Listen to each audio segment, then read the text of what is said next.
Welcome to NeoEnglish, the podcast where we help you learn practical English for real conversations. Today, we'll talk about the stock market. Don't worry if this sounds complicated. We'll simplify everything for you. That's right. Our topic today comes from an article titled Stock Market Today. Dow Jones slips as this leader shoots past entry. Warren Buffett loads up on these stocks. That title sounds a little tricky, so let's break it down. First, let's talk about stock market. The stock market is a place where people buy and sell shares of companies. Imagine you own a pizza shop and sell small parts of it to others. Those small parts are called stocks, and when people trade them, they are participating in the stock market. Great example. Now let's look at Dow Jones. The Dow Jones Industrial Average is a group of 30 big companies in the U.S. It tells us if the stock market is going up or down.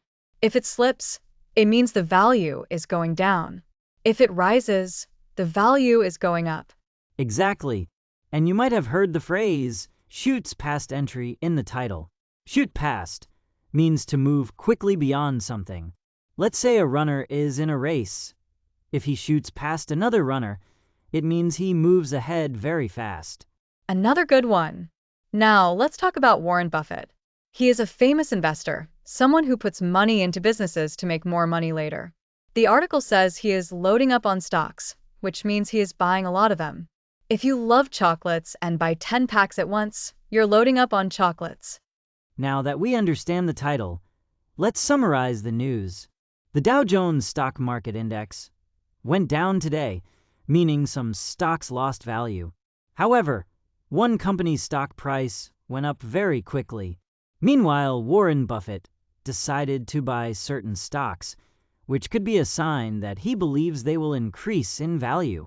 So, why does this news matter? Well, when big investors like Warren Buffett buy stocks, it can influence the market. People watch his moves because they trust his decisions. Good point. Now, let's go over some useful vocabulary and phrases before we wrap up. We talked about stock market, which is the place where people trade company shares. We also learned Dow Jones, which is a measure of how big companies in the U.S. are performing financially. Don't forget shoots past, which means moving quickly past something, like a runner in a race. And loading up on means buying a large amount of something, like stocks or chocolates. That's it for today's lesson. Keep practicing these words and phrases, and you'll become more confident in discussing business news. Thanks for joining us. Have a great day, and see you next time on NeoEnglish.